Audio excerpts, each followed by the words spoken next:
Thyroid কিভাবে হয়, চোরাগোপ্তা যে লক্ষণগুলো একদমই দেখা দেয় না আমাদের শরীরে, সেই থাইরয়েড কতটা ভয়ঙ্কর, কিভাবেই বা বুঝবেন, কখন সাবধান হবেন, কতটা সতর্ক সাবধান থাকবেন, থাইরয়েডের মারাত্মক পরিণতি কি হতে পারে। আপনি ভাবছেন ও তো একটু থাইরয়েড, কিছু হবে না। বন্ধুরা, এই ভুল ধারণা ভাঙুন। কতটা মারাত্মক পরিণতি হতে পারে থাইরয়েড অবহেলায়, দেখুন। ঘরে ঘরে বাড়ছে থাইরয়েডের সমস্যা। থাইরয়েড হলো মানবদেহের অত্যন্ত গুরুত্বপূর্ণ থাইরয়েড গ্রন্থি থেকে নিঃসৃত থাইরক্সিন হরমোন। যে হরমোনের মাত্রা তারতম্য হলেই বিগড়ে যেতে পারে শরীর। হরমোন বেশি নিঃসরণ হলে একরকম সমস্যা হয়, মাত্রা কমে গেলে আরও একরকম সমস্যা। থাইরয়েডের মাত্রা বিগড়ে গেলে কেউ মোটা হয়ে যান, কারো আবার ওজন কমে যায়, আর চিকিৎসা না করালে ঝুঁকি থেকে যায় ক্যান্সারের। থাইরয়েডের আবার বিভিন্ন প্রকারভেদও রয়েছে, যেমন হাইপারথাইরয়েডিজম। এই রোগের লক্ষণ হলো বেশি ঘাম হওয়া, অনিয়মিত হৃদস্পন্দন, ওজন হ্রাস পাওয়া, চোখ প্রসারিত হওয়া, নার্ভাসনেস। হাইপোথাইরয়েডিজম। এই রোগের লক্ষণ হলো ক্লান্তি, ওজন বৃদ্ধি, বিষণ্ণতা, অস্বাভাবিক হাড়ের বিকাশ। হাসিমোটো থাইরয়েডাইটিস।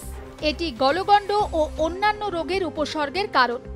এছাড়াও রয়েছে থাইরয়েড টিউমার, থাইরয়েড ক্যান্সার। থাইরয়েডের সমস্যা যাদের রয়েছে তাদের মূল সমস্যা হলো কি খাবেন আর কি খাবেন না, কারণ খাদ্যাভ্যাসের ওপরেই এই রোগকে বশে আনার উপায় রয়েছে। থাইরয়েড রোগীদের খাবার বাছতে হবে একেবারে ভেবেচিন্তে। থাইরয়েড রোগীরা তাদের দৈনন্দিন খাদ্য তালিকায় কয়েকটি উদ্ভিদজাত খাবার রাখতে পারেন। থাইরয়েড আক্রান্ত রোগীরা কি কি খাবার খাবেন? 1. পেকটিনযুক্ত ফল, যেমন আপেল, নাশপাতি, টক রসযুক্ত ফল। পেকটিন এমন এক ধরনের ফাইবার যা শরীরকে বিষমুক্ত রাখতে সাহায্য করে। মার্কারির মতো দূষিত পদার্থ থাইরয়েডের সমস্যার কারণ বলে মনে করা হয়।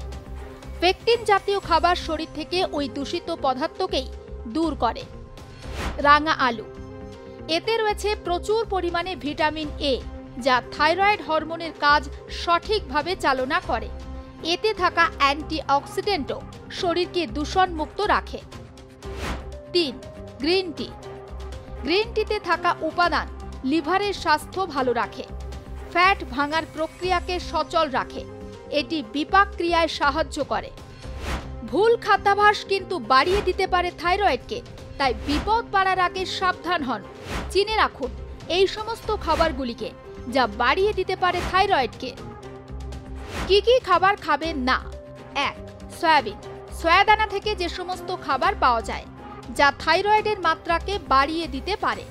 প্রোটিনে ভরপুর সয়াবিনে মেলে ফাইটোএস্ট্রোজেন ও গোইট্রোজেন, যা থাইরয়েড হরমোনের নিঃসরণকে প্রভাবিত করতে পারে। 2. প্রক্রিয়াজাত খাবারে অতিরিক্ত নুন থাকে। থাইরয়েড রোগীদের অতিরিক্ত নুন খাবার প্রবণতা কার্ডিওভাস্কুলার অসুখের কারণ হতে পারে। 3.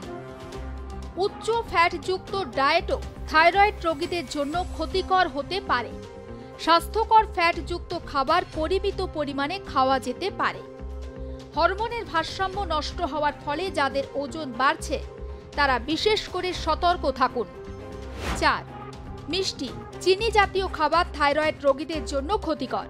এছাড়াও স্ট্রবেরি, চিনেবাদাম, মিলেট জাতীয় খাবার থাইরয়েডের মাত্রা জেনে তবেই খান।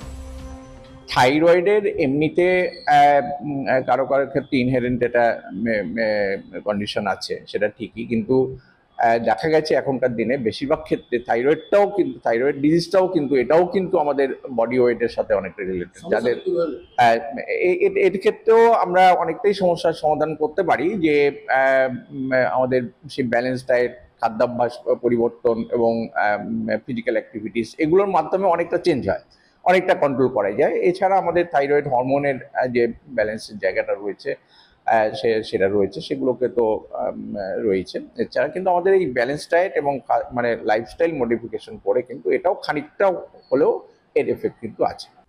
মহিলাদের থাইরয়েড রোগের কারণে বয়ঃসন্ধি, ঋতুস্রাব, গর্ভাবস্থা ও প্রসবের সময় নানান সমস্যা তৈরি হতে পারে। তথ্য বলছে থাইরয়েড যে কোনো ব্যক্তিকে প্রভাবিত করতে পারে। পুরুষ, মহিলা থেকে শিশু সবারই হতে পারে থাইরয়েড, তবে মহিলারা এই রোগে বেশি আক্রান্ত হন। অ্যাকচুয়ালি থাইরয়েড আমাদের একটা গ্ল্যান্ড, তো সবারই মধ্যে থাইরয়েড গ্ল্যান্ড প্রেজেন্ট থাকে, কিন্তু থাইরয়েডের যে মানে থাইরয়েড থেকে যে প্রবলেমটা হয় ওটা আইদার হাইপোথাইরয়েডিজম বলা হয় কিংবা হাইপারথাইরয়েডিজম। হাইপোথাইরয়েডিজম মানে হলো যখন থাইরয়েড হরমোনের প্রোডাকশন বডিতে কম হচ্ছে, হাইপারথাইরয়েডিজম যখন প্রোডাকশনটা বেশি হচ্ছে। দুটোই কিন্তু ডিরেক্টলি ইনডাইরেক্টলি আমাদের শরীরকে অনেক রকমের প্রভাব পড়তে পারে।